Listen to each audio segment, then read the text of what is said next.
Fenômenos alheios às leis da ciência humana se dão por toda parte, revelando na causa que os produz a ação de uma vontade livre e inteligente. A razão diz que um efeito inteligente há de ter como causa uma força inteligente, e os fatos hão provado que essa força é capaz de entrar em comunicação com os homens por meio de sinais materiais.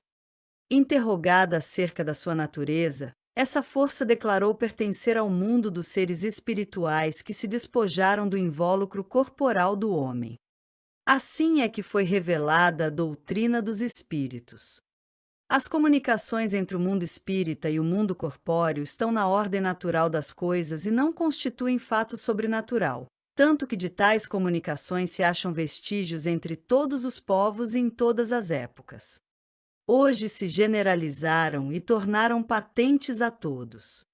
Os espíritos anunciam que chegaram os tempos marcados pela providência para uma manifestação universal e que, sendo eles os ministros de Deus e os agentes de sua vontade, têm por missão instruir e esclarecer os homens, abrindo uma nova era para a regeneração da humanidade. Este livro é o repositório de seus ensinos.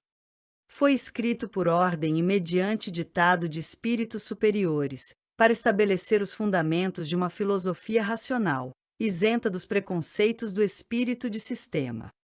Nada contém que não seja a expressão do pensamento deles e que não tenha sido por eles examinado. Só a ordem e a distribuição metódica das matérias, assim como as notas e a forma de algumas partes da redação, constituem obra daquele que recebeu a missão de os publicar. No número dos espíritos que concorreram para a execução desta obra, muitos se contam que viveram, em épocas diversas, na terra, onde pregaram e praticaram a virtude e a sabedoria.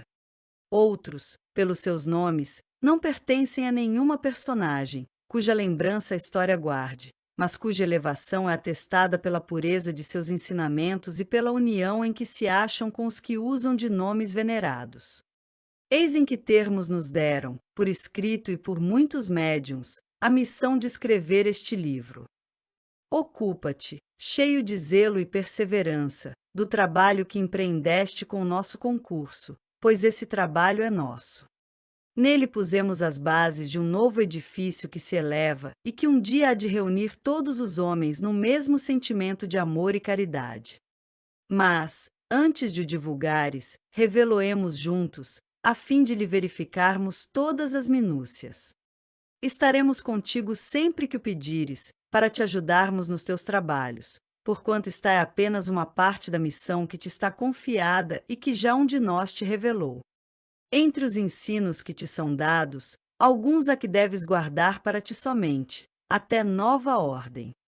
Quando chegar o momento de os publicares, nós te diremos.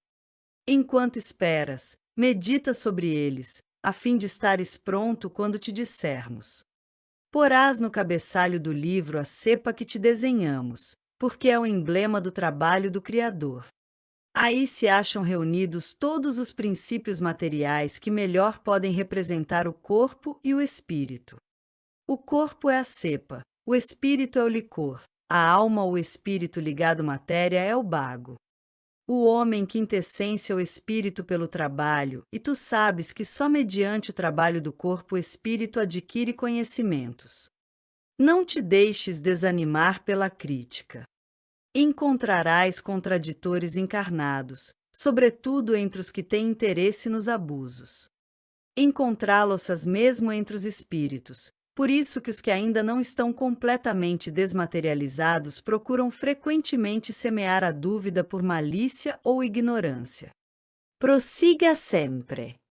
Crê em Deus e caminha com confiança. Aqui estaremos para te amparar e vem próximo o tempo em que a verdade brilhará de todos os lados. A vaidade de certos homens, que julgam saber tudo e tudo quer explicar a seu modo, dará nascimento a opiniões dissidentes. Mas todos os que tiverem em vista o grande princípio de Jesus se confundirão num só sentimento, o do amor do bem, e se unirão por um laço fraterno, que prenderá o mundo inteiro. Estes deixarão de lado as miseráveis questões de palavras, para só se ocuparem com o que é essencial. E a doutrina será sempre a mesma, quanto ao fundo, para todos os que receberem comunicações de espíritos superiores. Com a perseverança é que chegarás a colher os frutos de teus trabalhos. O prazer que experimentarás, vendo a doutrina propagar-se bem compreendida, será uma recompensa, cujo valor integral conhecerás, talvez mais no futuro do que no presente. Não te inquietes, pois, com os espinhos e as pedras que os incrédulos ou os maus acumularão no teu caminho. Conserva a confiança, com ela chegarás ao fim e merecerás ser sempre ajudado. Lembra-te de que os bons espíritos só dispensam assistência aos que servem a Deus com humildade e desinteresse e que repudiam a todo aquele que busca na senda do céu um degrau para conquistar as coisas da terra, que se afastam do orgulhoso e do ambicioso. O orgulho e a ambição serão sempre uma barreira erguida entre o homem e Deus. São um véu lançado sobre as claridades celestes, e Deus não pode servir-se do cego para fazer perceptível a luz. Por João Evangelista, Santo Agostinho, São Vicente de Paulo, São Luís, Espírito da Verdade, Sócrates, Platão, Fénelon, Franklin, Swedenborg, entre outros.